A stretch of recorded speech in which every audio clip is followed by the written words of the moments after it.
il faut noter que ce débat était clairement différent des débats précédents, d'une part parce que le format était beaucoup moins rigide, il n'avait pas à répondre à des questions chronométrées du journaliste, donc les deux candidats ont pu échanger et on a vu vraiment leur personnalité. Ils ont moins répété des discours avec leur programme, des discours qu'on avait déjà entendus plusieurs fois, donc du coup le débat en lui-même était plus intéressant et plus animé que les débats précédents.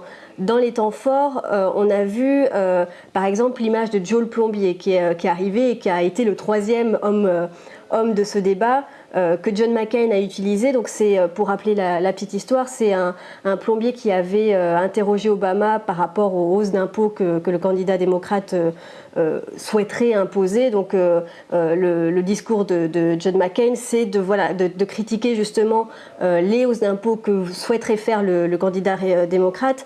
Barack Obama, lui, répondant bien clairement que ce n'était pas son objectif d'augmenter les impôts sur les classes les moyennes, sur les petites entreprises, mais plutôt sur les personnes gagnant le plus d'argent, sur les personnes les plus favorisées. Donc on a vu vraiment un débat sur la fiscalité qui a été très dur entre les deux candidats.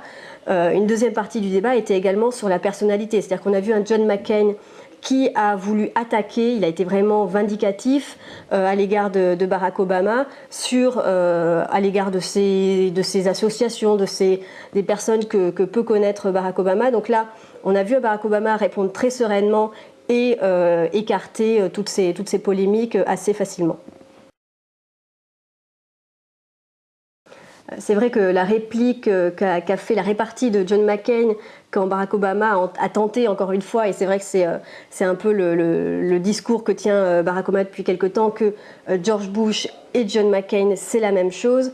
Donc la réaction de John McCain en disant qu'il n'était pas le président Bush et que si Barack Obama tenait tant à s'affronter à George Bush, il aurait dû se présenter il y a 4 ans, montre bien l'exaspération de John McCain quand on essaye vraiment de le comparer à George Bush. Alors, philosophiquement, c'est vrai que les deux hommes sont quand même assez différents.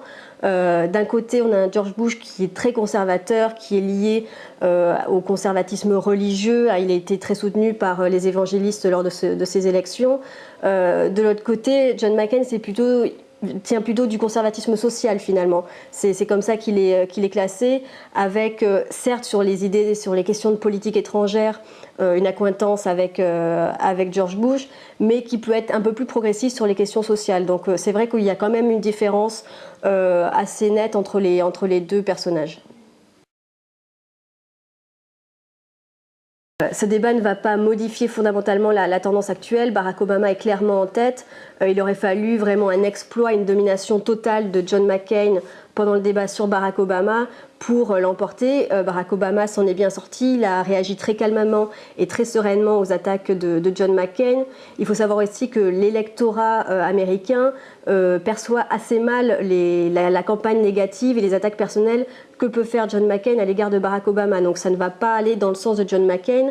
Et sur les dossiers économiques et sociaux, on a vu quand même un Barack Obama très à l'aise, répondre très calmement et très sereinement, avec beaucoup de détachement, presque des fois avec un ton un peu trop professoral, mais face à un John McCain qui bouillait en lui-même pendant ce débat, c'est vrai que la tendance ne va pas se renverser en faveur de John McCain.